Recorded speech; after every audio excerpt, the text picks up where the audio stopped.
Hi, this is my recording for the final sprint, so we go ahead and look at the game. I have a new menu option here, 2 menu options set up. I'll go into this one in a little bit, but here we have our destroy, crystals, grow, and time attack game mode. So we have this crystal spawn around. I know I mentioned that I was going to have rocks in here, and I do have the rock game object, but it proved I don't have the AI pathfinding, so the rocks were just honestly detracting from the overall gameplay. So I removed them. But right here, I added in some colors to all the tanks, the colored bullets as well, this skybox with the space texture around it, all the normals for the skybox are correct. The terrain is angled correctly to the center or the origin. I think the skybox is pretty indicative of that behavior. I have a wall set up so the tanks can't go off into the sides or anything. And when someone wins, it goes and it moves the camera over to look at them as I listed in the planning document. Here's the game over screen. Hit no or yes. I'm going to hit yes and go back in. We saw everything get updated correctly, as we can see right here. I'm going to go in and kill something. And tanks give 20, as we can see right here, when something is killed. And that is for dramatic effect more than anything. The bullets are angling correctly as I get bigger. The tanks are targeting each other and fighting independent of my actions. And see, they're even retargeting everything. I know that some of them were targeting, but that's because of the lockout kind of period that I have. I go back and reset. Let me go ahead and show that this wall is working correctly. Moving up and down, all the different game objects fighting over there. See them doing everything. Even without me being over there, they're still fighting. And the wall works correctly as well. So we go ahead and look at the the yellow tank 1 had the most size when the thing happened, even though it didn't show right there. But right here I hit no.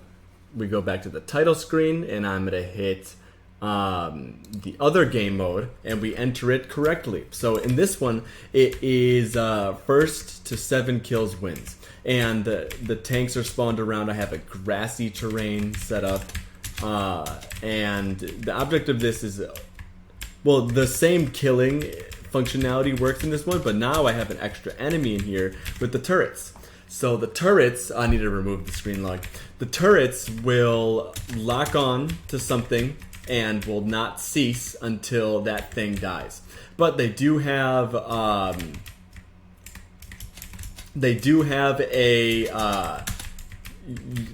the AI behavior states set up and everything to determine their logic for going around. As we can see, they're moving around, flying up, going back down. That one just killed another turret, thankfully for me, but if it goes and kills me, I just lost a kill. So that is an effect that the turrets will have as it lists in the tooltip. But these turrets will move up and down depending on, they'll simply move towards the enemy tanks if they're not close by. But when they are close by, they'll go ahead and drop down to get to the shootable level. So if I go ahead and kill something, I just won because I reached 7 kills. And I hit play again, and we are right back in. And I'm going to go ahead and speed round this one just to show that the life cycle is working correctly. All the turrets target their appropriate thing at the beginning. We see it's turning, moving, and its propeller is moving appropriately as well. So if we go ahead and look over here, I'm just going to go ahead and kill, and I win again. And we see over here, I'm going to hit no, and we went back to the beginning, close out the game, and no memory leaks. Alright, now to go over the game object lifecycle. So instead of having the scenes be managing all of the game objects and everything, I have independent managers for all of the for many of the persisting game objects, such as the flying turrets. And these will create and destroy their objects at the end of the game. And the idea of this is that I only want to create many of at least the fighting game objects one time upon initialization. And I wanted to keep things persisting so that we can, like, repeated runs aren't spending a bunch of time initializing things.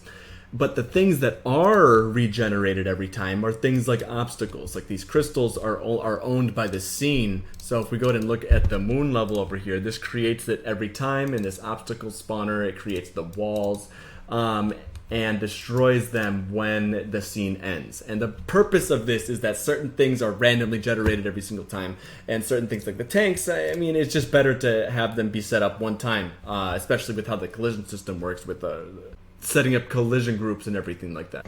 And here, just to show, since I'm showing the life cycle, I have several different pools for each of the colored bullets and everything like that. And this just keeps things managed without having to do a bunch of reinitialization or recreation of assets. And over here in my game manager, here's where I initialize all of this data at the beginning, and I only create the turrets when the scene starts.